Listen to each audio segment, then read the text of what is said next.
guys, today is Christmas and the last 7 on Sunday for this year.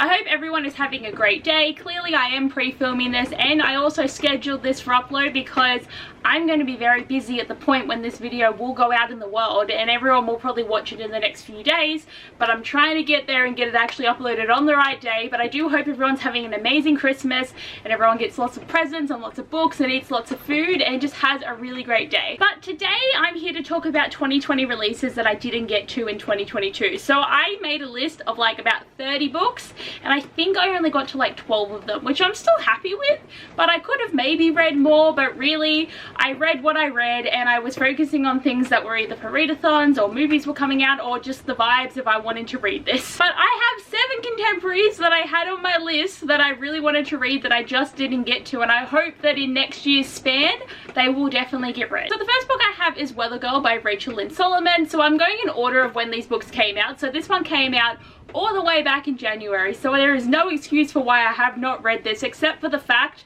that I read the X Talk first because I wanted to read the first book that she had written that was an adult contemporary. This is the second one. The third one that she's writing I've got on my list of anticipated reads for next year, but I'm just sad that I didn't get to this. And this book has intrigued me for a long time because I've never actually seen a romance book that's about a meteorologist, because she's obsessed with the weather, and then the main male character is a TV sports reporter, and I just feel like a news-based weather-based story sounds like it's going to be really good. I have heard mixed things, but I am thinking I'm going to like this one. But I'm just really sad I never got to it because it does seem cute. Next I have Mr. Wrong Number by Lynn Painter. So this one I only bought recently because it was really expensive online, and then I was in a bookstore in Australia and I just saw it, so I bought a copy of it. So I'm not mad about myself for not getting to this one, but I just think this one's going to be fun because it's about texting the wrong number, and they're going to have like this online friendship, and she's like his best friend's younger sister, and he's never saw her that way, and then he's going to see her in a different light. I've heard it's steamy, so like always a good thing, and it just sounds like it's going to be really good.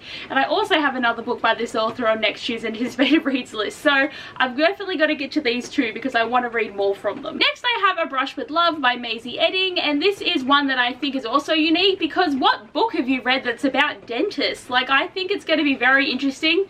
The as seen on TikTok sticker is not as keen to me, but I am excited for this one. I think it's going to be very cute. I'm sad that I didn't have time to get to it. Like, more than half the books I read this year were adult contemporaries, so I'm sad that I didn't get to any of these ones, but I just think this sounds very unique, and I haven't actually really heard that many people talking about it, so I don't know what the vibe is from the general consensus of the reviewers, but I just know that it's probably going to be really cute. Okay, this one hurts, but I haven't read this book, and I feel so bad because I have been so excited for I Kissed Sarah Wheeler by Casey McQuiston, and I just didn't do it. This is the first time that they have written a YA novel. So technically this one isn't a contemporary romance because it's about finding a missing person. So it's like a murder mystery YA, which is totally a different brand of story. But I did reread Red, White and Royal Blue this year, so I have read something by Casey McQuiston. I'm just sad because Red, White and Royal Blue I read within that year, and One Last Stop I read within that year, and just sadly this is not one that I read within the year, and I'm sad at myself. But I definitely want to try and prioritize it. I'll probably end up picking it up for maybe a readathon, which might be a good fit, but I'm just sad because I know I'm going to like this and I just need to make myself read it. Another one that makes me sad is Dream On by Angie Hockman because I loved that book that she wrote that I forgot the name of. I talk about it a lot. Her first one, the cruise one. You guys remember the cruise boat love story that I was obsessed with, and like Graham's a great character.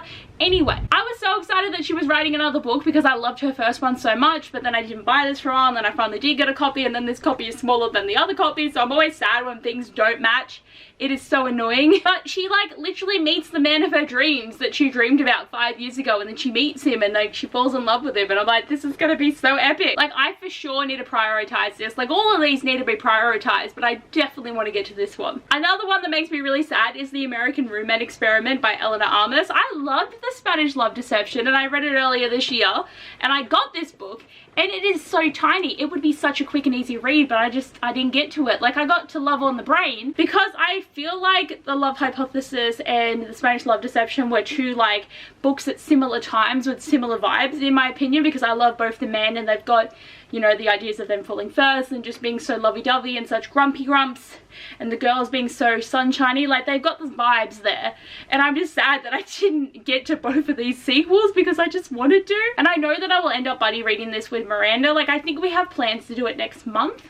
I'm pretty sure I remember us talking about this a few weeks ago, but I'm just sad at myself because I thought I would have done it. And lastly, I never got to Well Traveled by Jen DeLuca, and this is the one that came out the most recent, so I'm not going to feel too bad about it. But I have pretty religiously followed this series as the books have come out, and this is the 4th one in her Renaissance Fair series. I thought it was going to be a trilogy, turned into another book, and the main characters in this one were only introduced in books 2 and 3, and they've never met each other at this point, so it's going to be interesting to see this dynamic of, it's not all the people that have grown up knowing each other. So I'm really keen to read this, but it was really expensive online, so I just haven't gotten to it. But I know I'm gonna like it, but also the first book is still my favorite, so I don't have my expectations completely high, but I know that it's gonna be cute. Like, I'm so excited. Like, all the romance books are always cute, but I don't know, there's just a vibe with this one. Like, I feel like it's going to be really good. Definitely one of the perks about contemporaries is just how beautiful all the spines are. Like, completely obsessed with them. But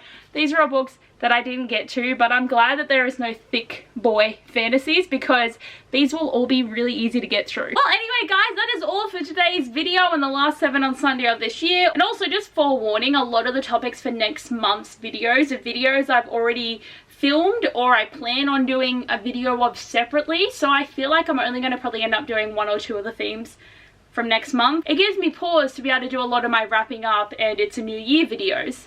So hopefully you will get a lot of content from me. Don't hold me to it because I've been slack as all anything. But I hope you guys enjoyed this video. Again, have a wonderful Christmas and I will see you guys next time. Bye!